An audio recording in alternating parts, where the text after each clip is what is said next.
Welcome everybody. This is Blerdlines. This is your man Cam. With me as always is T gotcha. The stream to the panta. as well as This is Darth Coconut, the Lord of the Caribbean Sith.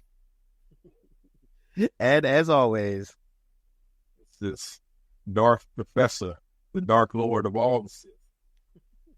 And I hate her. And like that. Yeah. Josh, there can only be two. Darth Cynical. Darth Cynical. I like that. I love that. That is it. You heard him. That is it. Put it on a t-shirt. and Darth Cynic. and if you haven't figured it out, we are back talking Star Wars. Deep sigh, everybody. Deep sigh. So Star Wars stuff came out, didn't it? Yep. So Star Wars Acolyte just dropped 2 episodes. Also, Bad Batch wrapped its final season, as well as we had 2 shows, mini shows essentially, Tales of the Jedi and Tales of the Empire. So there's a lot of Star Wars-ness to talk about in this past, say, month, maybe like 2 months. But let's start with the meh, aka Star Wars Acolyte. 2 episodes dropped. All 4 of us watched it. Fellas, go ahead. Give me your impressions. Give me your impressions. D'Angelo should probably go first. Yeah, D'Angelo go first, but I'm just gonna say, can we have a show of hands or say anything that when you saw the trailer for the Acolyte, was there some type of excitement? Yes, initially. Mild. I actually did watch initial excitement because I like to have the idea that they were going away from the Skywalker saga and putting the story at 100 years or so, which time means nothing in Star Wars, but for the sake of what they said, 100 years or so before the events, the Galactic Empire sort of. Yeah, I knew better. Yeah. It's Disney. I knew better. Yeah, and I think that's sort of becoming the overarching theme, right? It's Disney, so we shouldn't expect that they'll actually do a decent adaptation. What did I feel about the Acolyte? So I watched the first 2 episodes, and I didn't have any expectations, but I was, again, looking forward to a Star Wars show narrative that's not set during the Galactic Republic / Empire. We have that. This is supposed to be set during, I guess, 100 years before the Galactic Republic or the fall of the Galactic Republic. Yeah. And also set during Disney's last 2-3 years or whatever haunted High Republic era. And so, which, can I just say, they shot themselves in the foot narratively for that mythology, because the High Republic era is described as the height of peace and all lollipops and gumdrops.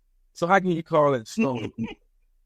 exactly. I was about to say the same thing. They let us call that Star. The last 3 to 4 years, Disney has been really pulling out a lot of content around the High Republic era and theme. And it's been comics, it's been novels, it's been kids' books, all trying to like establish this High Republic situation. And so at the expense at the legendary canon and what every fan gone deeper into the Star Wars mythos loves, which is the Old Republic and that era of the Star Wars canon. So initially when the High Republic was announced, a lot of people were confused. Is this the Old Republic just rebranded? But no, it's supposedly the period right after the Old Republic where I'm assuming, and I don't know how true this is, I haven't touched any of those books, but based on my knowledge, the High Republic would have began several decades, years after Josh backed me up, the end of the Jedi, the Jedi / Republic Sith War when Bane killed all the Sith, right? Accurate. Yes, correct. Because that would be the moment in which the Jedi, in the exceedingly arrogant and stupid ways that they're often written, basically was like, The Sith are dead. They all died in that moment. Now we will, but in their Jedi. And so, I watched this, getting back to the Acolytes, and I kept thinking this whole time, this is the High Republic? This looks like Frontierland of Star Wars. Like they only just established colonies on planets. Like, this doesn't even look like it's set in the set, like it's supposed to be the height of peace and commerce and prosperity. The only thing they showed were that Jedis have a big ass numbers and the Sith have very little. But even in having that conversation, it didn't feel like the people who were penning this knew anything about what had happened in this mythology before. Yeah, and I think that's the part that's the unfortunate part, because like you said, with the Old Republic, there was a whole nother, it was a deep, like, world that got built out over years, 20 years, we're almost at 30 now. And so now, approved by the man himself. Yep. And so now they're like, okay, we don't want to play for the licensing for all the old shit. Let's just make our own stuff. And it's not as good.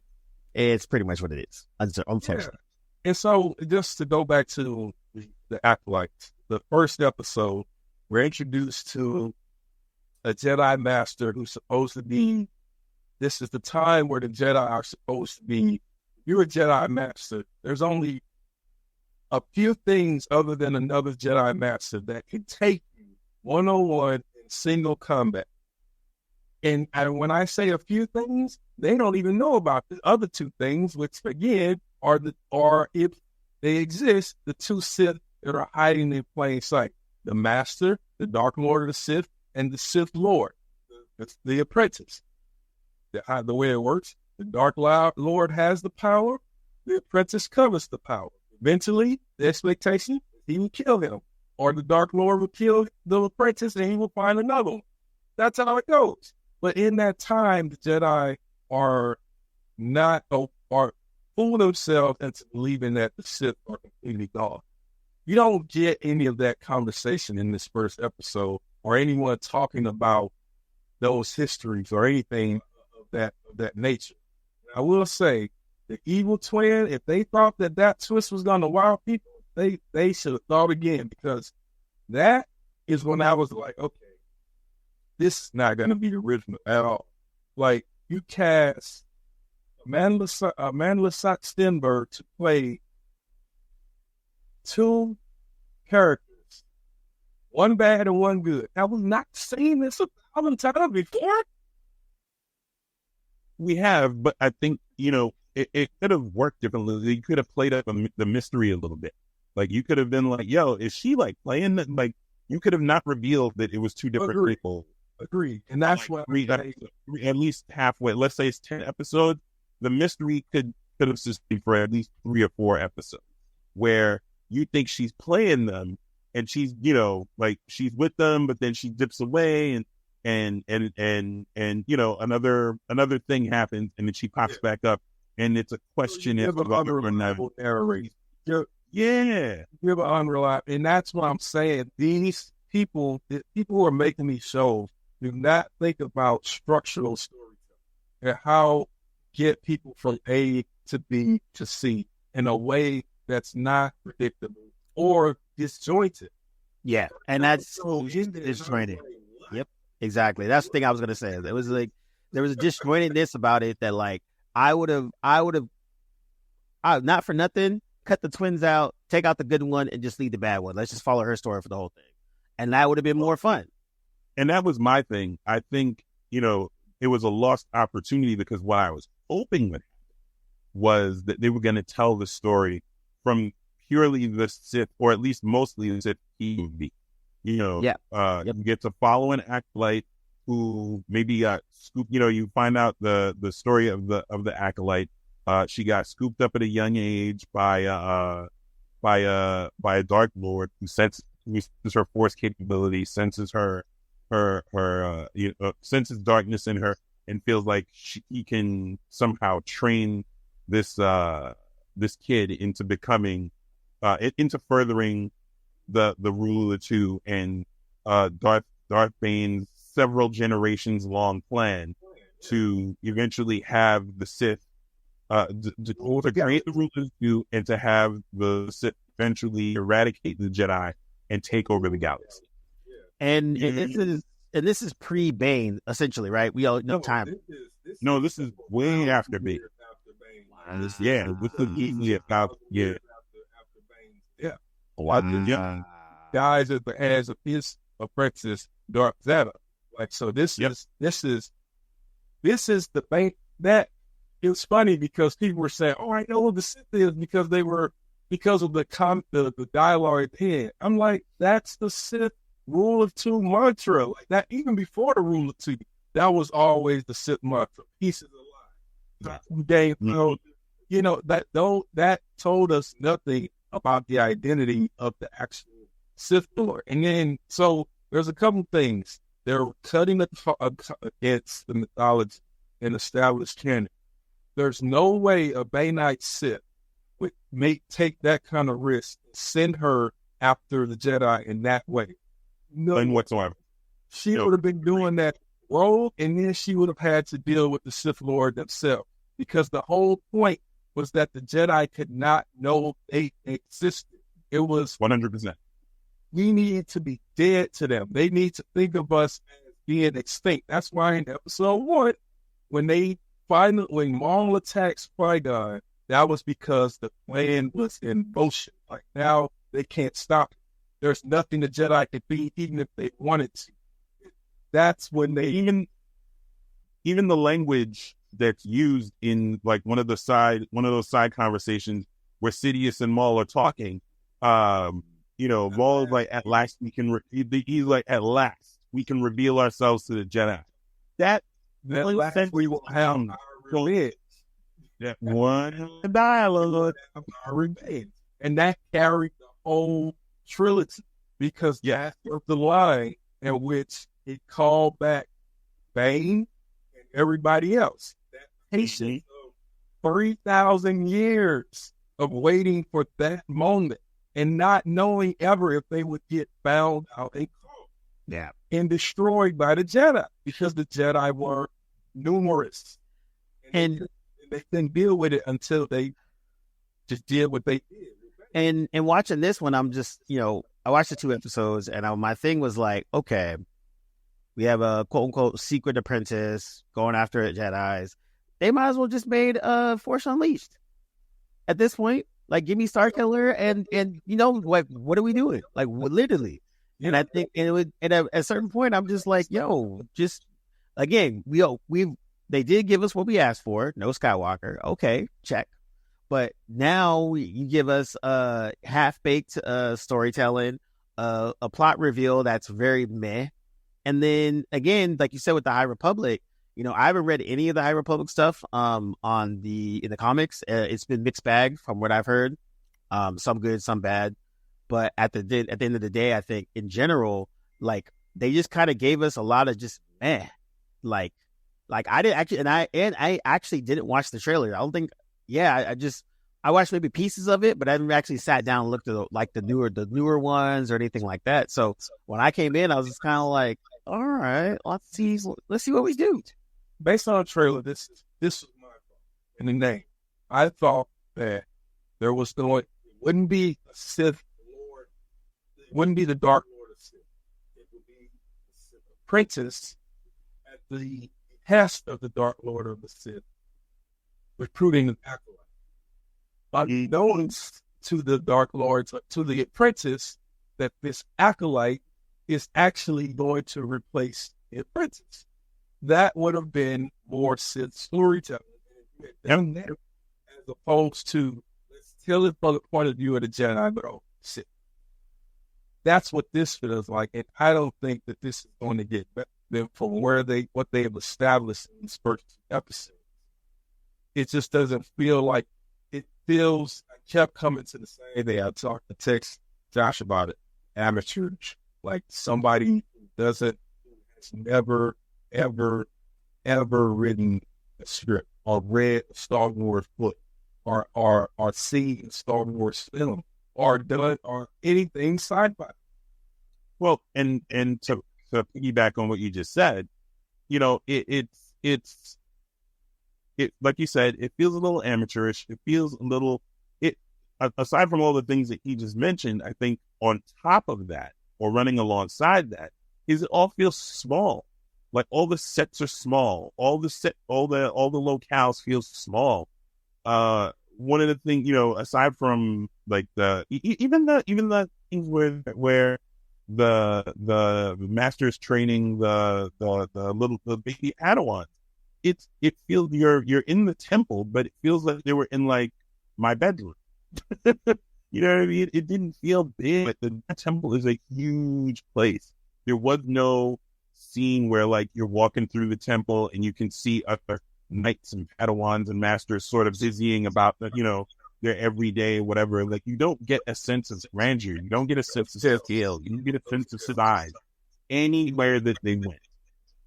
It all felt to, with the exception of Boba Fett, every other show has had that scale, that visual scale of the Star Wars universe.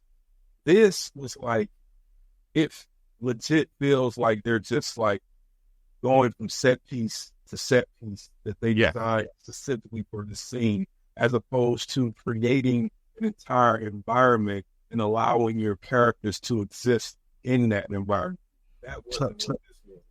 So you saying that we basically just rode the ride of what is it? The Rise of the Resistance ride at Disneyland from set piece to set piece, if you're familiar with that. Or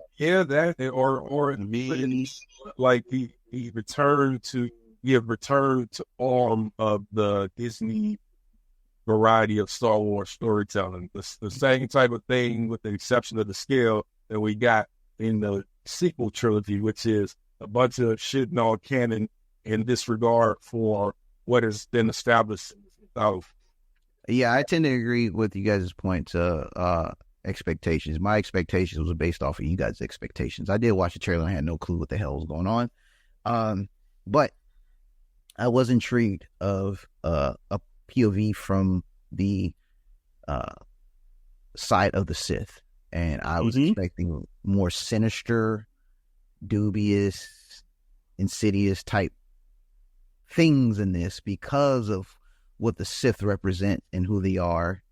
And when I did eventually come to watch the trailer, I was like, okay, maybe we're going to get a different direction of how they're going to tell the story of a Sith, the Acolyte, or whatever they want to call it. Mm-hmm. What I felt we got was some more placated, soft, not taking any chances storytelling, more familiarized storytelling. I wasn't shocked that I knew from the first episode, oh, there's a twin. Like that's super predictable. Josh, D'Angelo, you're muted. Sorry, from the very first moment when I saw them going after her, after she attacked and killed the Jedi Master, I knew there's a twin, because they're not going to do this thing entirely from the point of view of this person who's murdering someone. Also, the fact that like the hair was different. The thing that gets me about Star Wars, though, a lot of times, and they've been consistent with this thing, is their sense of logic. I have an issue when you say that, right? A lot? Yeah, so like when she sneaks into the temple and no one recognizes that she's out of place. Like, clearly. Well, there could have been one, again, that famous phrase, one line of dialogue. It could have been one of those situations where, like, she closed herself down in the Force so she couldn't be sensed. That's a thing that both Jedi and Sith do. But just having her walk through on some, you don't see me, that's just... Right. But she's also not that. To your point, Cam, she would not have those kinds of secrets just yet. Not as an acolyte, because the Dark Lord of Sith will only reveal some things to their apprentices. She didn't train as a Jedi Padawan like her sister. her sister actually should have been more attuned to the Force than she was, because she's only been out of practice for 6 years, yet she can't concentrate for a moment to bring the Jordan to her. Yeah, I saw that. There's one more thing I want to get off too before I lob it back to you guys. The whole rule of 2 could have been explained in the intro blue letters.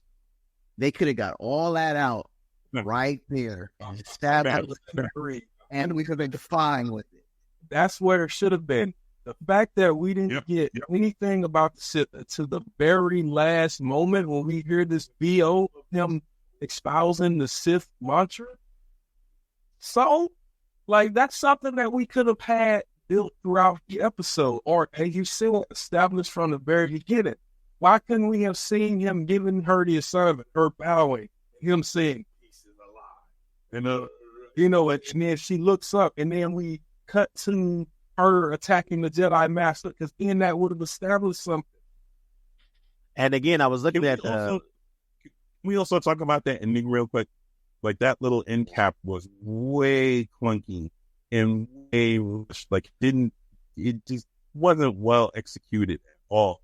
I mean, it was already clunky just the way that it wound up being, like the way it just kind of was jammed in there. Like, oh, we're gonna have a shot of that Sith Lord talking to like, and then praising her for doing the thing that we all know she should not have been doing. Like, that was that. There were just so many things wrong with that end cap that just, and then like the second he finished talking, they do an edge wipe and you roll credit. It was just way too quick, way too clunky. Can I clarify something real quick? You guys mentioned that at this point, being a Jedi Master is like, you're just like God tier, right? And to have her defeat a Jedi Master in episode, I was gonna mention that. So I'm like this is like an Ant-Man versus a Kang the Conqueror moment. We just absolutely that. It's absolutely where you're like, you're sitting here, you're watching. The only reason that character beats that character is for the plot, and that I don't like. From that moment on, the Acolyte was sour with me, because I immediately knew that. I'm like, there's no way. And then the way she beats her is the oldest trick in the book. I said this to Josh. Oh, at the innocent. And so she's not skilled enough to where she can deflect that away from him and still keep her eye on. We've seen that before. We've seen that. I do that many times. You know what that is? It's called cheeks. Well, I'm looking up, and the interesting part overall is the main person that's the showrunner, executive producer, writer, and director. Like, again, this is a heavy lift. To Disney's credit, they like to pluck indie folks and put them in the Star Wars world, whether they're into Star Wars or not. And sometimes it works out well, sometimes it doesn't. And in this one, it actually did it. And in most cases, it doesn't. But the other part I noticed for this was, for something that was a sci-fi situation, and sci-fi will go back to more fantasy and action. I was looking at the credits of the showrunner, writer, executive producer, all that, and I'm like, I don't see anything in your previous work that would make sense of you even like touching this. Maybe being a one episode director like Bryce Howard did, and she actually, to her credit, was dope. Yeah, she's a Star Wars fan. She directs are really good. And so in my mind, I'm like, how come they didn't get Bryce Howard to do this? Because you at least check the boxes of a female-led showrunner. Bryce Howard would have bodied this. She would have killed it. There's no doubt in my mind that if she had this show, that it would have not. She would have murdered this. Yeah. No, I have no doubts, because the episodes of The Mandalorian that she directed, and I think she did maybe one for Ahsoka, I'm not sure. But yeah, I think she did a couple for Ahsoka, yeah. But yeah, again, I looked it up, and this particular showrunner, some interesting credits in terms of some indie movies and some writing stuff and all that. But again, I like going back to what you said. Is the person a fan of the materials that you're working on? And from the 2 episodes that we got, clearly not. It was more like willing to put the work in to find out. Yep. Find out what it is that because you know that you're undertaking a massive property and one that fans have latched onto in personal life. And they take it personal. I'm not saying it's right. I'm not defending those fans, but it doesn't change the fact that is the case for Star Wars. And no amount of retrospection, no amount of revision, nothing that Disney does is going to change that. Yeah, agreed. As much as I say that, I also kind of hate it because at the end of the day, it means that a lot of those racist, homophobic fans and people that don't want to see diversity will continue to be loud voices, but don't help when you make bad stuff like this. And that's bad for Amanda Stenberg. That's going to say the same thing. I think that's a part where, going back to what Cam said about just telling good stories, you just have to tell a good story. And it always just ends up being like the time when they tell bad stories, it just happens to be diversity. If you're a good storyteller, you're a good storyteller. It doesn't matter in most cases whether or not this is your first foray into science fiction or what. Christopher Nolan had never made a film like Batman Begins before he made Batman Begins. It happens all the time. If you're a good storyteller, you will find a light to tell. It won't matter. Yep. Right. It won't matter. Yeah, I was going to find some pushback about when somebody made a comment that they had no familiarity or any expertise that would give you the idea that they can make a Star Wars movie. I was like, well, that's not necessarily true because Christopher Nolan is one of those directors. You're like, this dude's directing Batman? Like, what is he? But he's a story. He's a character. He's a character and story first guy, and then everything grows out from there. So, but the point I'm trying to make is that you don't have to be familiar with the work. You just have to tell a good story. Yeah, and I agree with you, Cam. And I think that's true for our showrunner for Acolyte. It's not that we're saying that she shouldn't have been hired because she has no Star Wars or science fiction or fantasy in her biography. No, not at all. What we're saying is tell a good story. And put the homework, do your homework. And if you don't know or familiar with this canon, you know that it has almost 50 plus years of material now. Do your homework. Yeah, and be consistent, right? Because the whole thing was, hey, I sent that Acolyte out so that she could take revenge on a Jedi Master. No weapons, no lightsaber, just your cunning. She had weapons. What do you think those little spikes were that she was throwing all over the place? Those are weapons. Be consistent. If she's not going to have weapons, she's not going to have weapons. And that's that. But also be consistent. If she's able to kill a Jedi Master like that, what the hell? Well, yeah. Why is she trying to be? And that is bananas. Agreed. Yeah, that was bananas. Well, at this point, you could go right after the Dark Lord. Yeah, exactly. I was gonna say we can just ask a Dark Lord to throw a fair one on the corner. Yeah, and why does she need him if she's that skilled where she can outsmart a Jedi? I'm putting it quotes because again, the way she got them, yeah, I'm like that is obtuse. Like that is not even trying. That is what I call lazy, because it is.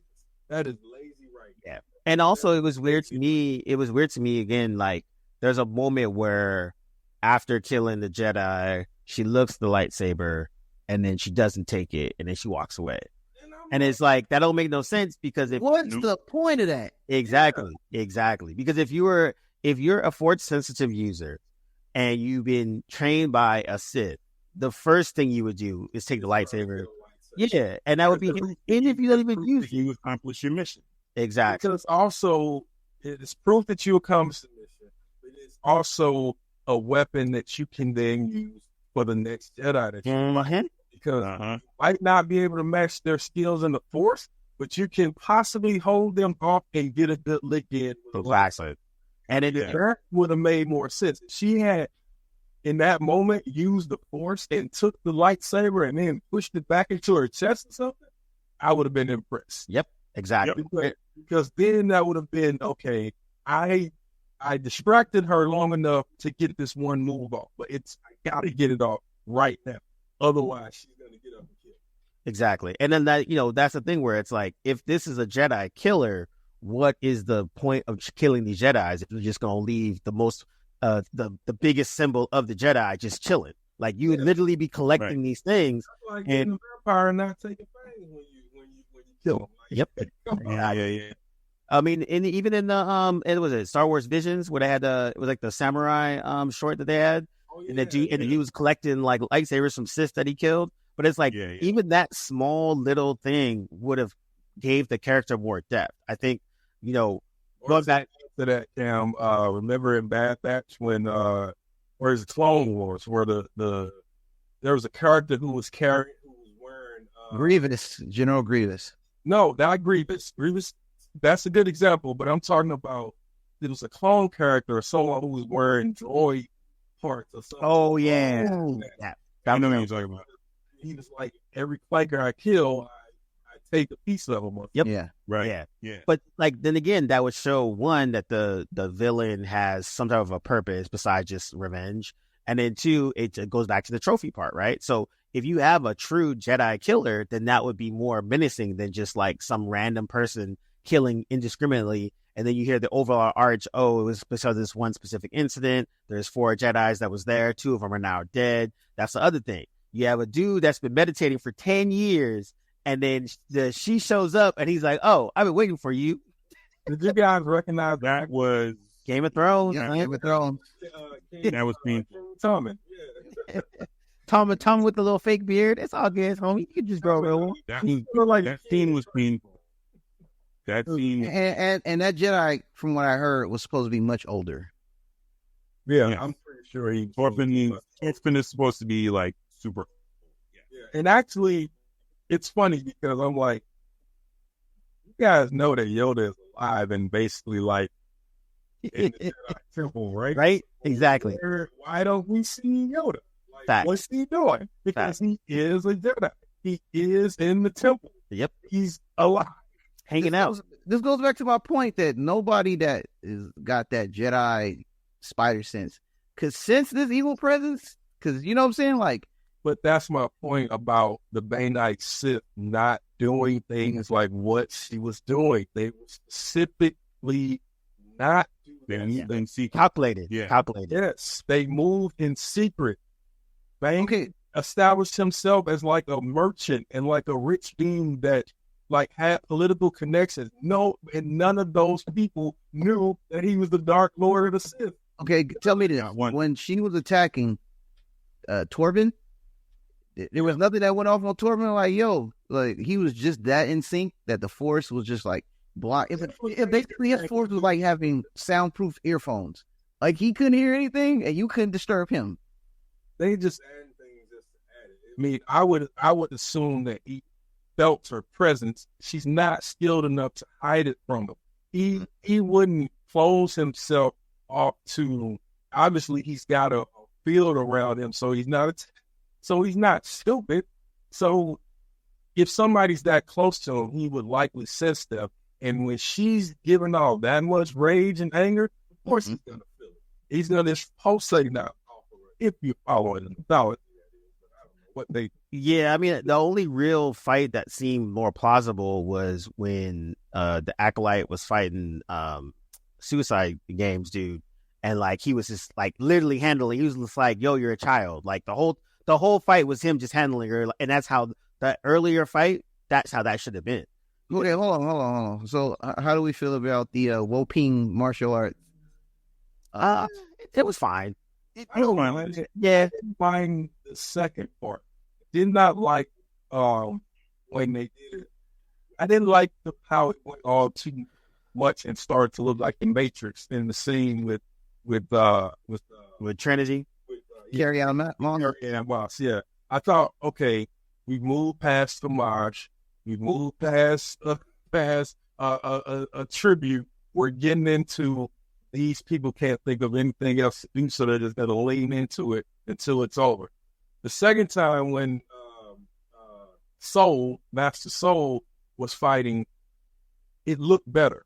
And it look not like we're just doing this because you know who this is. Yeah. It felt better. Yeah, I didn't mind the hand-to-hand combat because I feel like Jedis do have hand-to-hand combats. We've seen that in the Clone Wars. The Jedi have a martial arts. Yeah, it is a martial art. Yeah, I didn't mind it. The visual way it's presented looks more like nostalgia in that one scene versus it looks like this is a skill that this Jedi has picked up and is playing based on the rules of this world. Because his movements were less like, oh, I'm trying to dodge matrix or martial art. It was more so I'm anticipating everything. Exactly. And this is the Force. This is the Force. We're seeing it. Which is what the whole Jedi martial arts is predicated on. Is it called? Yeah. And that's why it looked better because it's like, again, going back to what we're talking about with this Acolyte, like if this Acolyte is like a Star Killer, which is essentially, Star Killer is literally Jedi level killing other Jedis at high levels, trained by freaking Darth Vader. So if this Acolyte is just like a no-name person and they taking out Jedi in the first episode, in the first 5 minutes, you're like, wait, what? And so that was my thing where it's like just going back to the logic in Star Wars, but even this part was a little leap too far. Yeah, it's getting that, and I think Disney needs to kind of rein it in and just try to figure out a better strategy for telling these stories. If anything, double down on Filoni and Favre, because they the ones that seem to have it figured out in terms of how to play in the sandbox. And that's the thing. This is a sandbox. You're not reinventing the wheel. You need to put that shit out your mind before you come into it. This sandbox has existed in time immemorial as far as they're concerned. Step into the sandbox and build your castle. But understand that you're using the same sand that everybody else around you is using. So don't bring in fucking clay. Like, just play in the sandbox and do it well. I will say this. The best storytelling that the Acolyte could have taken away was like Tales of the Sith? When Tales of the Empire. Tales of the Empire gave a more darker story from that point of view than the Acolyte is doing. Like Tales of the Jedi and Tales of the Empire gave us the point of view of what do you call those? Dark side. What team was she on? The Inquisitor. The witches. Oh, okay. Yeah. Well, they did. Tales of the Gentleman was an Inquisitor, and then Jedi turned Inquisitor and Tales of the Empire. We got what's her name? Morgan Elsbeth. Morgan Elsbeth. So I thought that was cool. Yeah. I think that's the thing where it's like we just like Vandalo said, we need that like just give us the perspective of something's different, but so it has depth and tell a good story. Because you could tell a good Inquisitor story, like Obi-Wan. Take out Obi-Wan and just have it as the black chick and her story trying to get after Darth Vader. That would have been an interesting story. Even with the Acolyte, take out the twin and only do it from the viewpoint of the evil twin, and that would make more sense. So then that'd be interesting because you're like, okay, now she's on a quest for revenge, blah blah blah blah, yada yada yada. So now it's like we're at a point now where we're like, okay, what are they really trying to tell us besides and it sucks, like kind of like what Josh said. I thought every time we get like diversity in these types of stories, it comes at a not good story. And I think that's the part that it keeps stumbling over and over and over again. And it's kind of like one of those things where you're just like, yo, like, it was funny because I think it was, J-Smoke, he actually was talking about it. And he said he's like, it feels weird when you don't see all white people on screen. Because he's been indoctrinated like everyone else, because that's all we've been watching for our 40 plus years of life and stuff. So when you DC diversity and then the story sucks, your brain's automatic. I don't know if I like this yet. Is it because I don't like it because of the story, or like it because of black people? Yeah, I don't know if I would put it in those terms in an endearing way, but I would say that yeah, it's true that you kind of got used to that after fashion, but it's not. It has nothing to do with that. It has everything to do with telling that story. That was the problem with Obi-Wan. It wasn't that there was a black inquisitor. No, if that's the case, then the people who have a problem with that just fuck off and die, and then fuck off again, reincarnate and fuck off again, because it doesn't matter. We're talking about good stories versus bad stories, or good storytelling versus bad storytelling. And the Obi-Wan and Kenobi, it starts off as okay, and it descends into bad storytelling. The same thing, this starts off as bad storytelling, and I don't know where it's going to go, but I doubt it's going to ascend to good storytelling based off where things left off. But it's unfortunate because, as pointed out, most Ingram, Amanda Stenberg, go back to what's the actress that was in The Last Jedi? I forget her name, but oh yeah, the Asian chick. Tran, or what's her last name? It's something Tran, I think maybe. Yeah. But also, yes, you got John Boyega, and then you got the situation. So it just keeps happening. But the through line with all of this stuff is that at the end of the day, most of this is just not good. And people are responding to that, and there are other people who are just using that to justify that dumbness in their mind, that two sides of this situation, which is, oh, I just want to see white people on the screen like it was. No. Yeah, because if it was good, it wouldn't matter. Like they could, all of that nonsense that they're talking it would fade into the background. Like, listen, this is an all black cast, and this is good. I don't know what you're talking about. You know what I mean? Like it won't matter. Yeah, just like Mando, it doesn't matter because Mando is a well told story, so it doesn't matter that what story you're saying.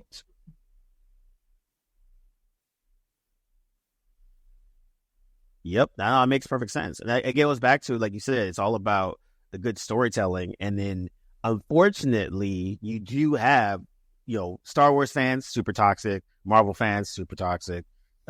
Every major franchise IP has toxic fans, period. Then you add in, then you add in bad storytelling with your quote unquote diversity hires. Then of course you're gonna get nothing but, oh, this sucks because there's a black person that's like an Asian person. Like, it's stupid at that point. Yeah, because and then we know that because early speaking before stepping, and so that is the way they respond to things, and they speak with manner. Yeah, the ones that are not usually take some time to think about what they're seeing, or think about what it is that they're reading or whatever, and why this diversity is happening. It's easy to just be like, oh, it's because of woke. That means nothing. Yeah. And most of the people who say that don't even know what woke means. Any of that stuff. 100%. And I think that's the part that like a lot of people don't mess up on, where even my younger brother said that too. He's like, I want us to be too woke. And I was like, what does that even mean, dude? Like, and again, he's a lot more conservative in some of his views and that, but I was just laughing because he would say a blatant thing overall like that. And I would just laugh at him because I'm like, yo, you can't even tell me what that means. You're being very kind when you say he's conservative.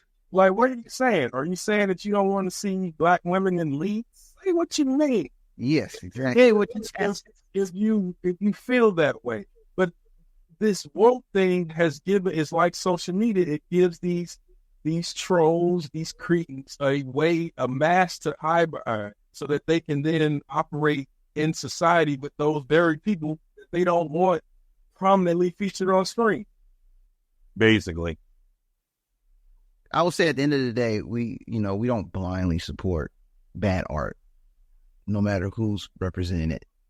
Good art is good art, and bad art is bad art. If it's bad writing, and it just so happens to be our people, we're going to be just as critical as the people that are not like us who make bad writing. Case in case, Marvel.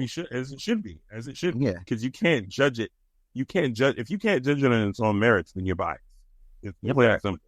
Exactly. We're not judging on the curve or grading on the curve. We take a thing and look at it and say, okay, we look at it first as a script, as a product that's put on screen, and pull back those other layers of the diversity, how much it is and how much it isn't. I mean, if you get bogged down in that stuff, and it doesn't go beyond you just not wanting to have a gay character or a black character or a woman character as the prominently featured protagonist or whatever. You got other problems that stretch beyond what's happening on your TV screen. Yep. So, Man, and see that, right? Like, if that's not what you want, you know, like, be like, and be like, you know what? I don't think a gay character is going to work for this. And it could be just my personal bias, but I think a gay character will not work for this role because ... Make your case. You can't make your case. Yeah, you can't make your case, then it moves forward. Like, you like, or at the very least, be like, you know, my personal preference is I don't want this to happen. I don't want this character to be this. Say that. Be a man. Be a man up. If you're gonna be that racist, if you're gonna be that sexist, if you're gonna be that homophobic, man up and be that. Be that. Don't cave to political pressure and be like, oh, you know, well, we don't want it to be woke. You know what? You're a punk. You're a punk. I want to say something else, but you're a punk. You're not man enough to stand behind what you really want to say, what you really think. And if you're not going to do that, I can't respect you and you can't have what you want. There. You know what I mean? That's how that's my personal opinion. Steadfast convictions. Know that woke, saying something is means nothing. That's just you trying to hide whatever it is really want to say. So if that's don't want to see a black person in the lead, say it. So you don't want it. Say it. So now that we kind of went through the Acolyte, you know, Bad Batch just wrapped. They finished up their fourth season, something like that. Third. Can you go back for 1 second? I'm sorry, I don't mean to derail. Do we have any positives about the Acolyte at all? Because everything you said was terrible. They attempted to tell a story from the Sith point of view. That I was interested in. Oh, and no Skywalker. That was a positive. And know what? No Skywalker. Oh yeah, true. And you know, fingers crossed, we won't land on Tatooine at any point in these 8 episodes. Oh, Jesus Christ. Although, to be honest, I'd take Tatooine if it meant showing some steel, but showing up this and Star Wars, yeah, shoot it scene with Tatooine. And get it out. So that at least we know it's still in the galaxy. Grandpa Hut comes out of nowhere. I know, right? You know, Dark cynic. But anyway, the only positive I have for this is I like Amanda Stenberg in this role because I think Same. yes, be good at if it was better. And just to Josh's point, she nailed that choreography, that fight choreography. She was on point. Okay, yeah. I will say this. As far as the choreography, light years better than my girl Rosario Dawson in her series. And I was like, yeah, that didn't bother me. It wasn't a glaring, like when I watched I'll relate this to Mr. and Mrs. Smith. There was a fight scene that looked a little too staged and a little too slow. But it was that one moment where they had this certain fight angle, and I feel like why can I think of Rosario Dawson's character's name in Star Wars? Ahsoka Tano, that it just looked like she was still practicing and she needed a few more months of refinement. Yeah. So kudos to the main actor that got the fight choreography down. That didn't bother me at all. Like I didn't notice anything. Kudos to that. So yes, there's Carrying him more still got the good. Yeah, but it still looks Matrixy to me. That was the issue. I think if they had done it a just a little bit there and not kept going, it would have looked less matrix. And we all know who we're watching and what she's from and what that comes from. But we all knew what that was about. So, and that's what I meant when I said it just feels amateurish, or like it's bordering between lazy and amateur when they were doing things like that. Yeah, and it was my friend that's the stuntman. One of the things he said was you can tell choreography versus a fight, and he's like the best way to look at it is look at a Donnie Yen and a Jackie Chan. They use their environment and they're always moving in the fight. Like they're using their environment, they're grabbing a chair, they're tucking under something or whatever it is. And so he was like, when you see choreography for a lot of American choreography stuff or stunts, you'll see them just stay still and they're just doing choreography. Like I'm remembering the moves I'm supposed to be doing as opposed to actively moving within the scene. And he was like, that's a telltale sign of choreography versus actual stunt and an actual like a well-crafted choreography. Once he pointed that out, I started to watch things differently, and I was like, damn, you are 100% correct. Like, even when it's something like what's called, I watched Fall Guy, and I was kind of peeping that too, and I was noticing the same thing. I was like, oh shit, they're using the environment through the whole fight scene. It's not just standing in one place and throwing a bunch of kicks and throwing a bunch of punches. And I thought that this choreography, the first one, yes, that was what it was. The second one was a little bit better, where they started to use more of the environment. They're moving a little bit more, so you feel a little bit more like it's an actual fight. Because he made a good point. He's like, when you're fighting, you're just grabbing whatever's next to you so you can get away from whatever's going on. Yeah. To that point, before we move on to Bad Batch and Tell, in that scene, did that not show that either the Jedi are the dumbest characters in the history of any kind of police or investigators, or they're just ready to be obtuse? What was going on right there? What was the point? They could not capture her, and it looked like it was the dumbest thing in the world. Because I'm like, they could have got her there. What's going on here? Wait, Josh, you just mentioned without saying, or not Josh, excuse me, D, you just mentioned something without saying it, and that's called logic.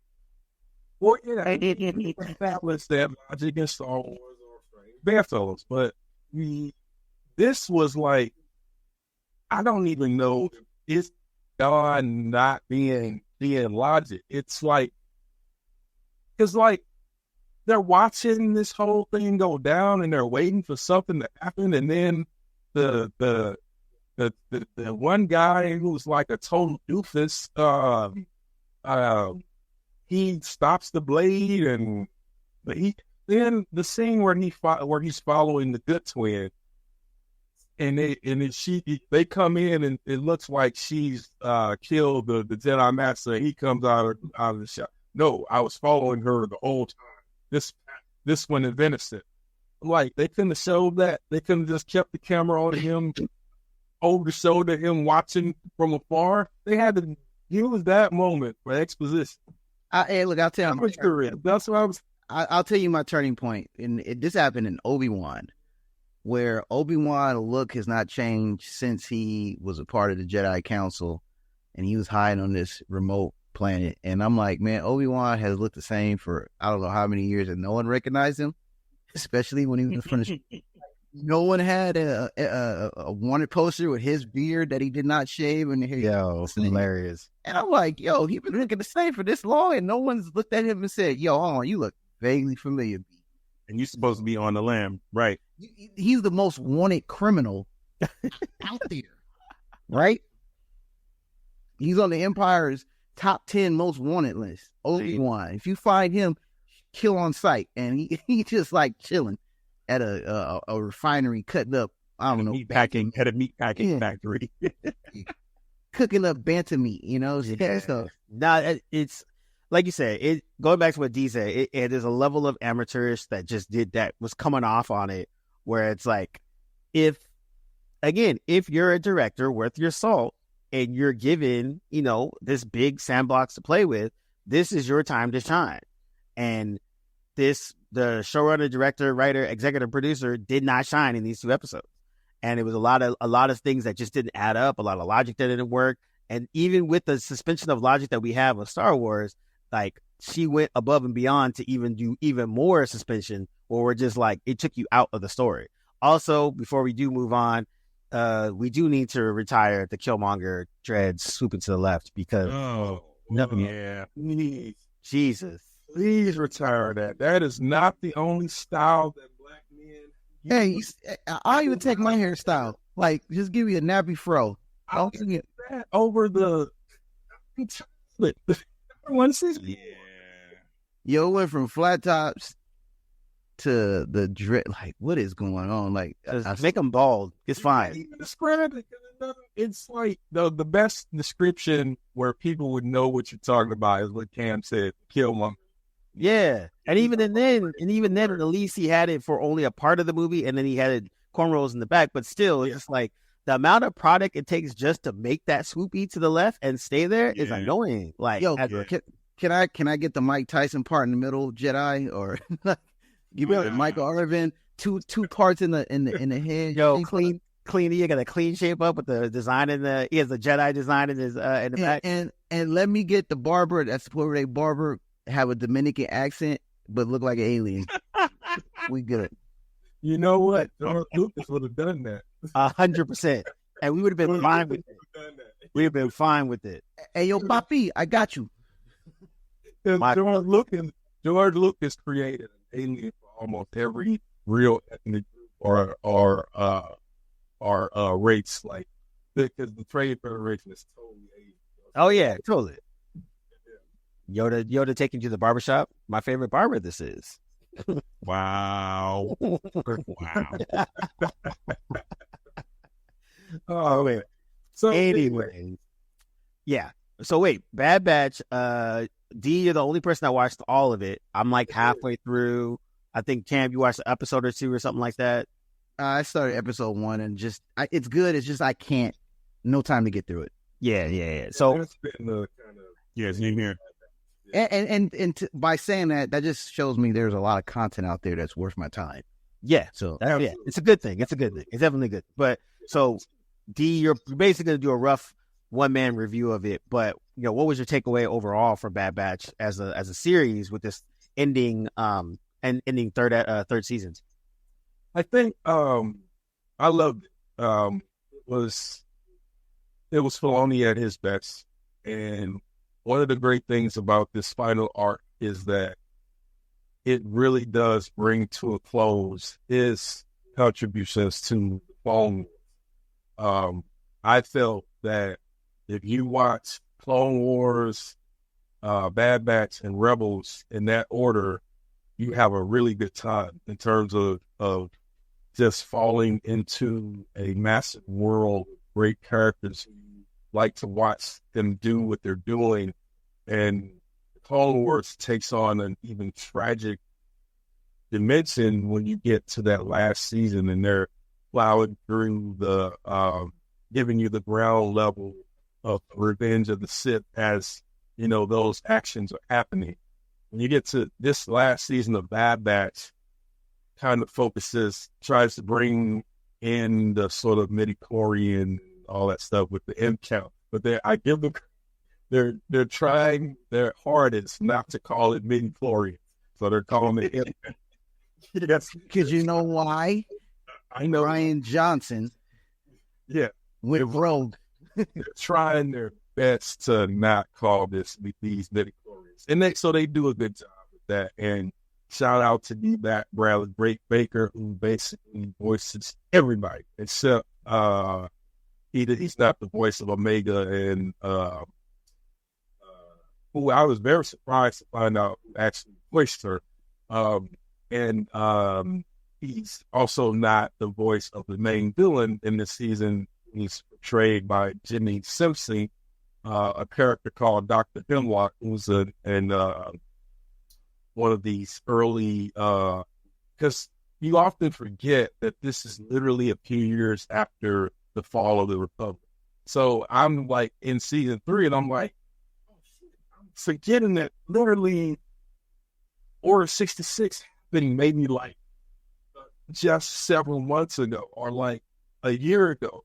So when you get to the end and you see what the Empire is trying to do and the things that they're putting into place, what they do is they put the seeds of what's going to happen down the road, right? So like, I don't want to give away, but you get a sort of epilogue that references that's set right before the Battle of Endor. And so it was really cool because it's like Filoni is like basically saying, here, this is where the clones were during that last, because we know the Battle of Endor is what ends the Empire. So he was always at his best with being able to shining the light on the things that the movies ignore, but are so key to making this mythology much more, giving it more detail, more verisimilitude. And that's what you got in the final episodes of Bad Batch. There was some real good, interesting stakes where things mattered. One of the batch is killed. I won't say who. And the whole time I thought he's going to come back, and he never did. And so I was like, whoa, they really are going with this. These are the stakes, and these characters are not going to be safe throughout this season as we march towards the end. It wasn't spectacular then, but it ended in a way that was satisfactory. And I think it puts a nice bow on Filoni's contributions, specifically for the Clone Wars saga. Well said. I'm willing to wager that there are more Heir to the Empire little Easter eggs that perhaps people who didn't read the books didn't catch. Because they dropped a bomb in that first season at the end with the mountain facility where they eventually brought Lama Omega Omega too, right? Yeah. So there's more there. Facility returns in these final episodes. I said that facility returns in this final season. I'm sure it does. You don't just drop that. You don't just drop that and leave it alone. No way. Yeah, I can see it. Well, we're talking about this. They might drop it and leave it alone because they have brought in things, and it's just been for show. Filoni wouldn't do that. Filoni wouldn't. With that, for how major that particular facility is, I can't. I mean, yes, you're right. They have done that and probably will continue to do that. But that since I saw the whole thing, the facility didn't seem like, other than it being where they were, and it just still saying, well, I gotta look it up, but I'm pretty sure it was because they come back to assume it's still there. But they don't reveal anything except one significant thing from Clone Wars. Okay, got to do with Eric with the throne book. But for the most part, they cap it off really well, and I think it's his adieu to where he started with the Clone Wars. Yeah, and I think I liked overall that that Filoni did that in terms of just one, even Bad Batch where it starts, right? Because in the beginning of it with Order 66, the young Padawan that they save is Kanan, that's in freaking and Rebels, like adding that thread in that whole situation, which was a nice little Easter egg, but like kept the continuity of what he was trying to tell as the overall narrative. And I think that I like that even as I'm watching it through now, I'm like, yo, this is pretty dope. But again, like you said, it has like a lot more of where the first episode, kind of like with Clone Wars, the first season was a little bit more light and we just found a little sister and she's cool and she's learning some stuff. Then the second one gets a little darker and a little bit more stakes, and you have a death, and it's just like, whoa. And then the third one kind of keeps that tone, but also reveals and also is marching towards a narrative to kind of get to an actual closing of the act. And I thought that overall, like, I sort of watched the last 4 episodes, but so far, like, it's been really, really dope. And too much to like what D'Angelo was saying, like, if you watch Clone Wars, then Bad Batch, and then Rebels, you're gonna get a solid narrative all through that you're not gonna be mad about. You don't feel like you wasted your time, or Clone Wars, you can skip the first season and a half and then keep going from there. But yeah. No, I disagree with that. I believe that the first couple seasons, I get what you're saying. If you just want to kind of have some excitement in TV, not have to pay attention to it. But there's great world building in those first 2 seasons and character development. And I think if you haven't seen it before, you shouldn't skip it. Yeah, no, touche. You're right. Yeah, that's a good point. That's a good point. But I think that where going back to, comparing this to say like an Acolyte or Obi-Wan or Ahsoka, Bad Batch did a good job of, 1, establishing these characters in this existing world, 2, showing the scope of the world, because they're zipping through a lot of different planets. They're doing a lot of even quote unquote filler missions still have some type of thing to the narrative. It has some character development or anything like that. So you feel like these characters are part of the same world that we've heard about and seen. And much to Acolyte's dismay, you don't feel that in that. And you feel that in Ahsoka because it's a successor to Rebels, and you feel that in Obi-Wan because it's Obi-Wan. But like that's one thing that Acolyte was definitely missing. Yeah, I think as a prologue, they didn't get where they stood, and that's what the Mandalorian understood as a sequel, as well as Ahsoka, as well as Kenobi. These are sequels to stories that have already been established. So if you're trying to do that, and you're saying, well, now my story goes even before all of that, so now I'd have to create a through line so that the people watching can at least connect some things, so that the world continues to feel like it's the same, it's whatever, that same sandbox that I mentioned before. Yeah, exactly. And I think that, going back to what you said, it really is like Lucas basically made this huge sandbox. You can add to the sandbox, you can play in the sandbox, but it's a certain sandbox. And Filoni, to his credit, established in that sandbox a lot of great and interesting stories, interesting characters, and really added to the sandbox to make it worth your time and worth your effort. Where and I think that's what the Bad Batch showed, because even when the Bad Batch got announced initially, I was kind of like, I guess, like, I wasn't like mad, I wasn't sad, just kind of like, all right. I don't know if you wanted more clones or more, more in that world. It's the same, like the Skywalker effect. We don't know how we're gonna feel. Like, they know how I feel if Luke showed up in the Mandalorian, and know it actually did, and I'm like, okay, that's fine.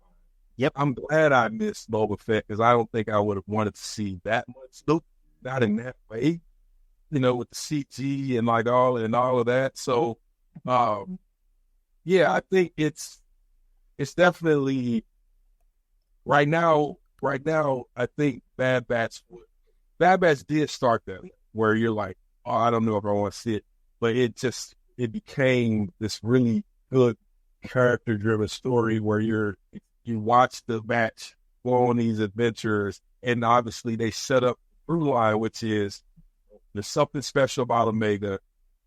They need to keep her away from the Empire. I will say, sorry, not to cut you off. There's one thing about the Mandalorian with Luke. I didn't want Luke in there, but if they're going to use him, they should have just recasted an actor that looks just like Mark Hamill. Don't use CGI. Just recast. Agree. There's a bunch of people out there. Not a bunch, but there's some people out there that looks just like a young Mark Hamill. Sebastian Stan. He's already found that. He would have accepted that. He wasn't like a young, like Mark Hamill a little, but you can make that work with makeup and stuff like that. But it was fine when they did it in The Mandalorian. When I saw it in Boba Fett, I was like, okay, this is why this show was maligned like this, because that's just lazy, man. I mean, I was fine with it in Mandalorian. And I mean, as a proponent of, as a technologist of sorts, particularly where it's a television or film. I mean, if you don't have Babylon 5, then you don't have, everything that comes after. Like Babylon 5 to this day looks awful. It looked awful back then. It looks awful now. The CG is just not great. But yeah, even with the Blu-ray, it's still bad. Even with the remaster, it still looks like an 80s video. It still looks like an early 90s video game. Yeah, I know why you brought that up. But yeah. So I say that to say, they may not have perfected, the CG for the process that they use to sort of deep fake actors looking like, having characters look like they did however many years ago, even though the actual actor is older. But I applaud them for making the attempt, and I think as they continue to do, like where it was with the first time that you see it in television and film versus where it is now, leaps and bounds. So I think if they continue to do that, it's going to continue to get better. So in order for us to see it get to where it can be, you have to suffer through things like what we saw in The Mandalorian. Yeah, but I agree with that. And I think that it's been up and down because there's been times where it's been done in the most strangest of places and it worked. I'm thinking that opening scene of X-Men Last Stand with Patrick Stewart and Serene McKellen. It wasn't the best, but it also didn't look bad. So I was like, wow, they actually look like they've been engaged. And the fact that they had a third party studio go on YouTube and do that better than Disney with all their resources told me Disney was probably cutting corners. I don't know why, but somebody was like, we're going to do a better de-aging of Mark Hamill on CGI, and they did a better job with limited resources. That was crazy to me. Well, probably because I could tell you what might have happened. What happens is that designer or the person that was responsible for mapping his face probably rendered something better, and then some asshole executive told him to change it to make it look different, and then it looked worse. Yeah, I couldn't even begin to hazard a guess. Because in order to make an accurate comparison, I would need to know what Industrial Light and Magic's process is versus homie that we saw do it on YouTube. We did, like Cam said, did a phenomenal job. Yeah, and you're right. There's no way to know. That was a joke. But you're right that you would have to know the process in order to understand what the difference was. Yeah, and I think also too, it's like, we also forget that like shots are all farmed out too, so it might not just be ILM. It could have been farmed out to anybody. 100%. Yeah, that's true. But I would say overall, one of the things we have to figure for Star Wars is, we're firmly now 20 years in the Disney era, 15 years, something like that. Has it been that long? It's about that long. About 10 years, right? 10. They bought Lucas. It was like the early 2010s. Yeah, so we're about 10, 15 years into the Disney era, and we're now at... Yeah, and we bought them. The first Force Awakens was released when? In like 2012? I think so. 2014. I'll tell you in 1 second. Yep, it was 2012. Yeah, so I knew it was around. And I remember it vividly because they announced it during, in the aftermath of Hurricane Sandy. Hurricane Sandy was October 2012. I remember because it was my first year at BET. You said Force Awakens was 2012? No, I was told that. And they announced the sale of Lucasfilm to Disney in 2012. Gotcha. Okay, gotcha. My fault. And Disney didn't make the first film until, they were probably already making it, but it wasn't released until, was that 2014, something like that? 2014 or 15, yeah, somewhere there. Yeah, it's about 10 years 2015. Wow. It's crazy how different the world will become that following year. Yeah, man. It's almost insane to think that Star Wars was released right before, because the world went nuts. Yep. It was crazy for another 6 years. Still ain't recovered. Oh yeah. So I think now with all the things that we have going on now, we got Acolyte, Bad Batch just wrapped. We had Tales of Empire, Tales of Jedi, Star Wars Vision that came out. So now we have a deluge of Star Wars based stuff, and much of it is not good. However, hey, let me say this to add to what you're saying. What I would refer to as you have the Old Testament and then you have the New Testament. The Old Testament is everything that happened before this purchase. The New Testament is everything after it, because the Old Testament, whether you, especially with the Legends canon, even if you were selective about what you read or liked, there was always something good and juicy to find to stick the teeth into that extended the Star Wars experience. Then, of course, you got the 6 movies. Everything after that is like, it's all Disney. So that's why I break it to the New Testament.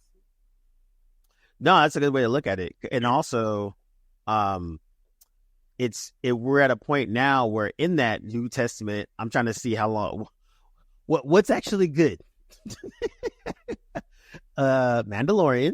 That I can say that with the definitive. Sure. That was good. Rebels is in that 10 years. You can simplify this by saying most of the animation. Just say most of the animation is Star Wars. I agree with that. Yeah, most of the animation, a good chunk of the long, he touched it.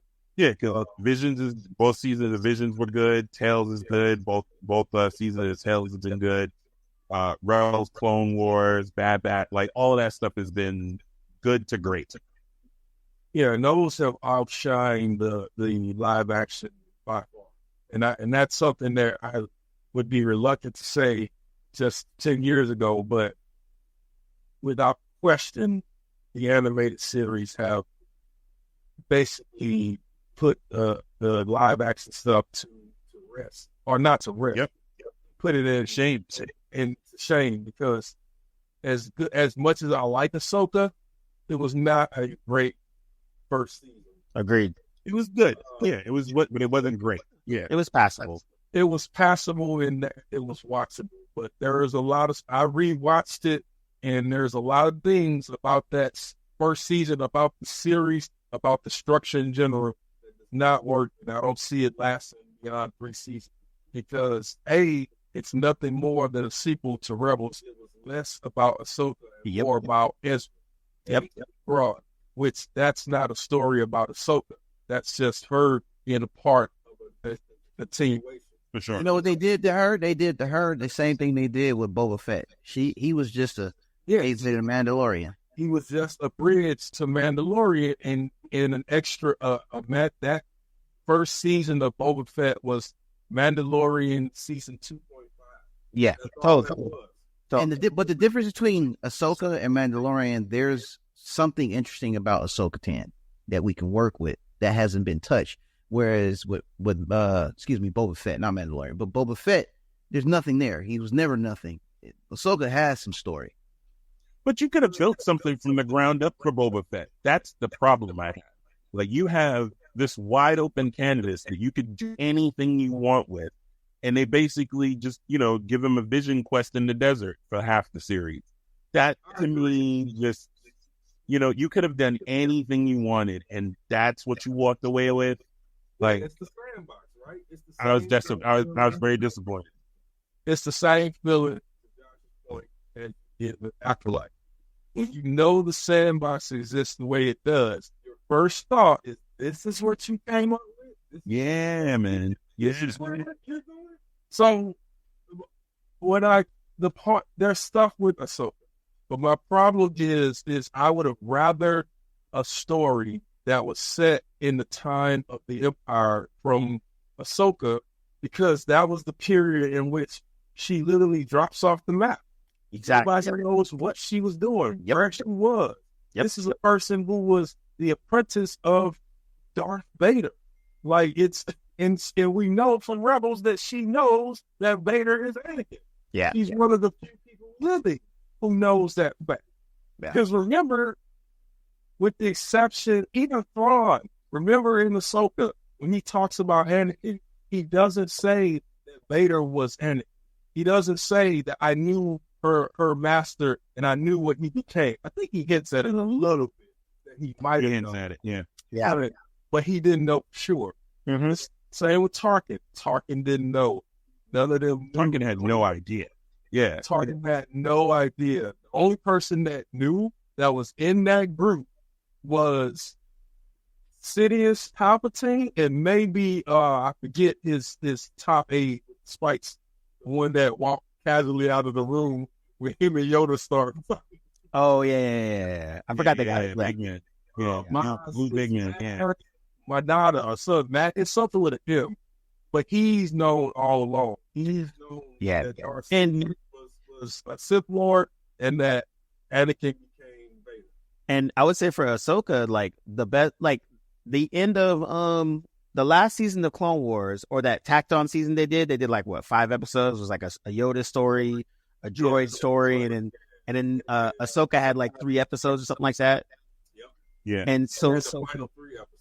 Yeah, and so that was more interesting than the full Ahsoka story, because you got basically Ahsoka existing, right? She's not with Anakin anymore. She's not with the Jedi Order. She's not fighting the Sith. She's just existing, and it wouldn't happen. Her good nature sees 2 sisters in a bind, and she helps them, and then she gets wrapped up into the whole thing. But then again, the Jedi and the Sith call her back, right? She's on a whole starship. Maul's there. There's a bunch of clones. Order 66 goes down. Boom. Now all her friends are starting to fight her, and she's like, "What the fuck's going on?" She rescues Maul, and Maul, does his Maul thing. But you get a story that's centered around Ahsoka, and those 3 episodes to me were a better series than the whole Ahsoka thing, because it literally was her doing her. And I think that those 3 episodes, those 3 episodes. Great job, and D'Angelo and I talk about this very regularly.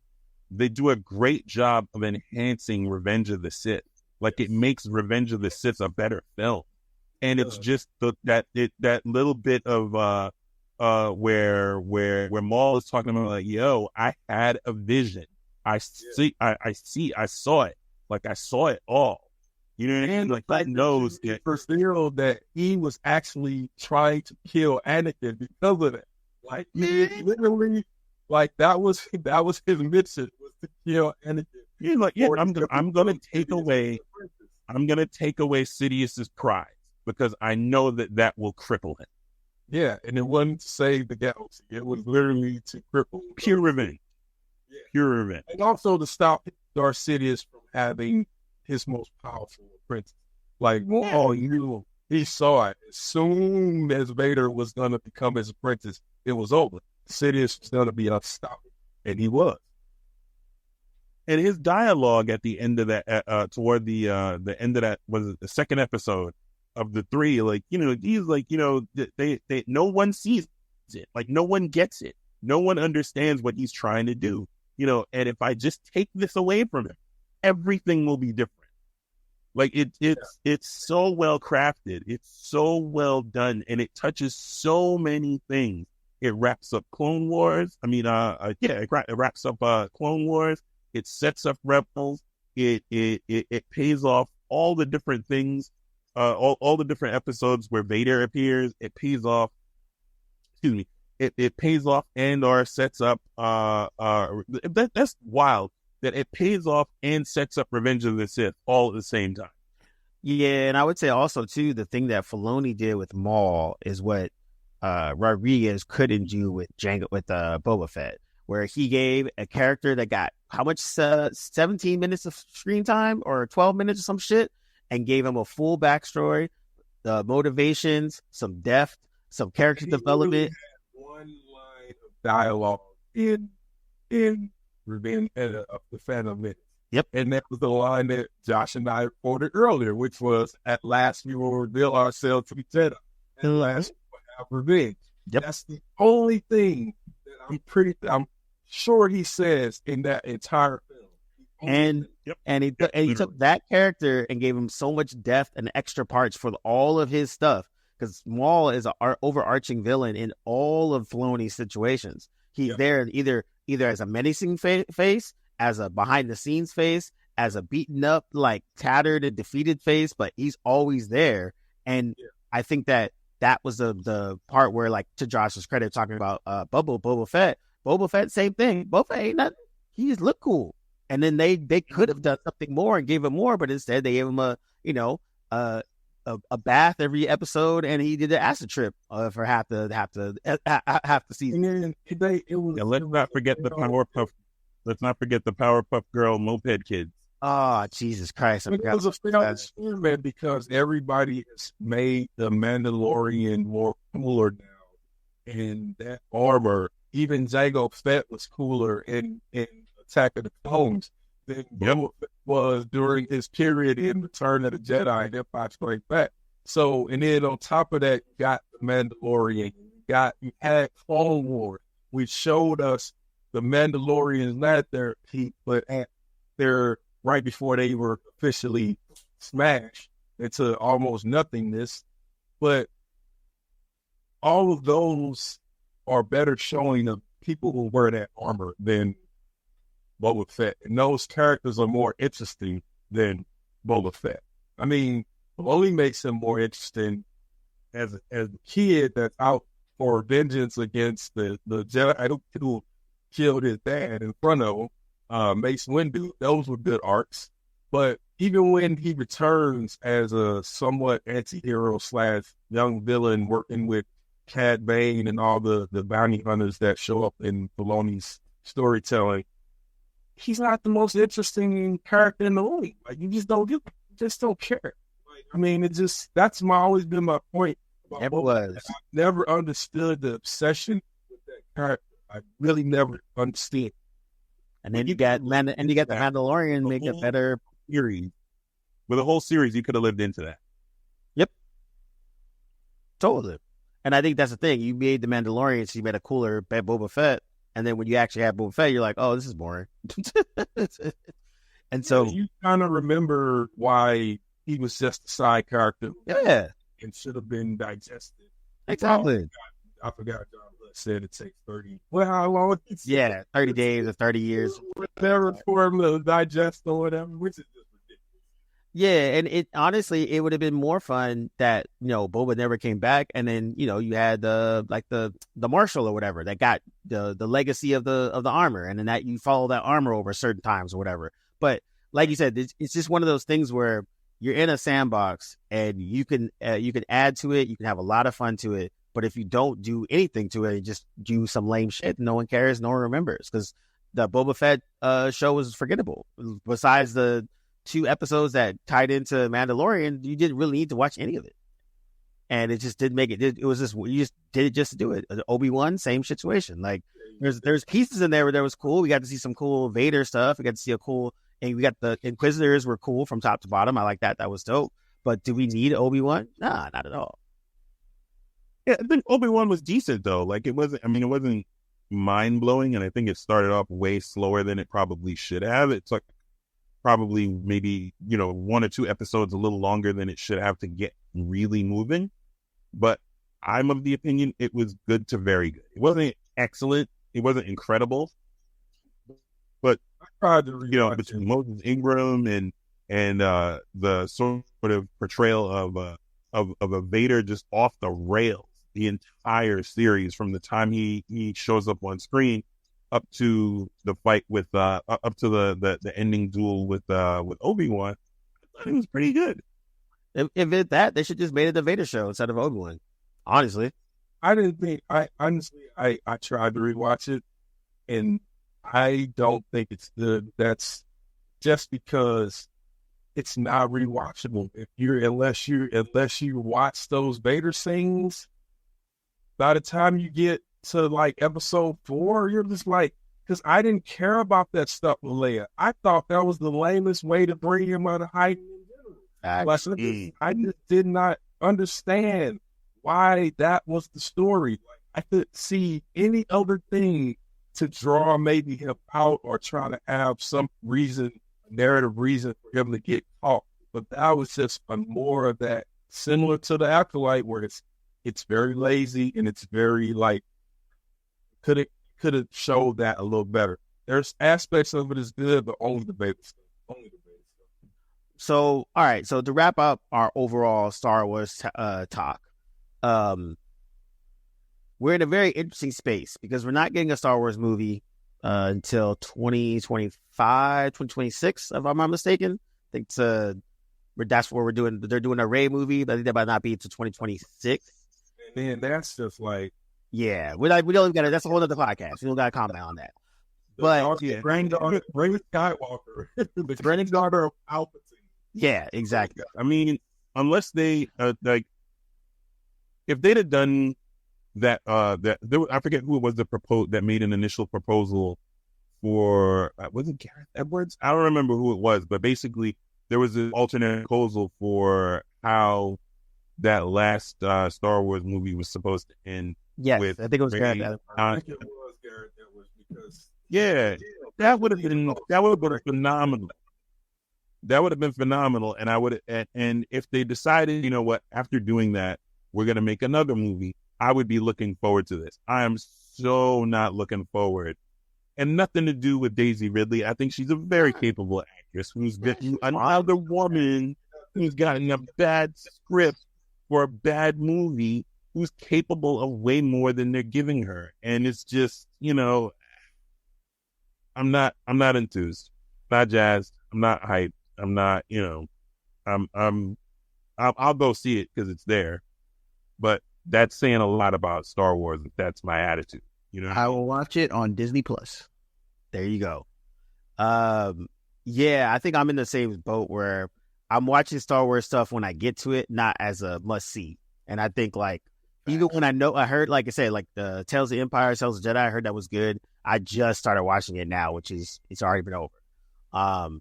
And same, I only just got to it.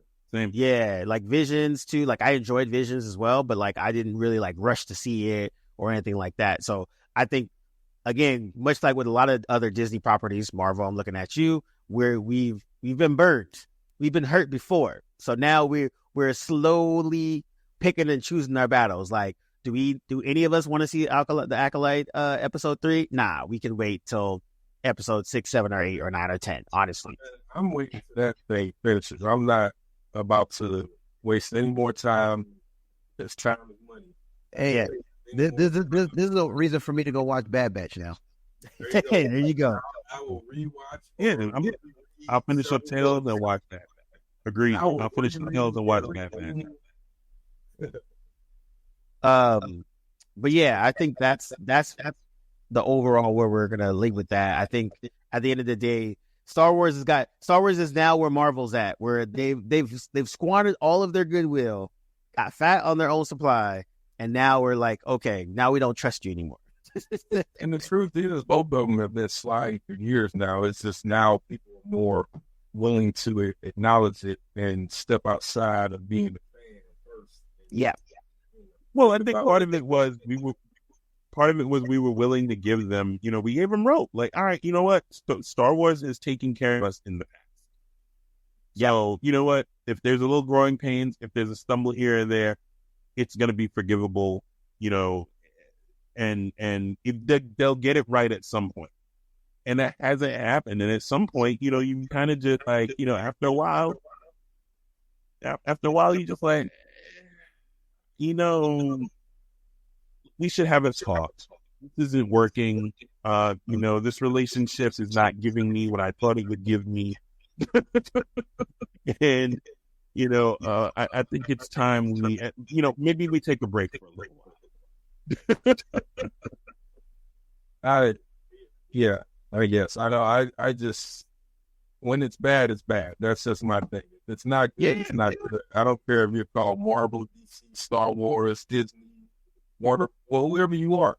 You make bad things, especially if you're putting that much money into it, and you deserve to be criticized. You deserve to have people say, I'm not going to spend money on your next one. Because, yeah. And I think that's where we're going to end it. You know, once again, everybody, thanks for rocking with us. You made it this far, us ranting about Star Wars, and how we can go on and all about it. Let us know. I always say in the comments, but let us know. You know how to get a hold of us. Also, too, if you rate us, Spotify, Apple, all those other good places and podcasts, it helps us a lot. So once again, this is Blerdlines. Thank you, everybody. We are out. Peace. Live long and prosper. Oh, wait.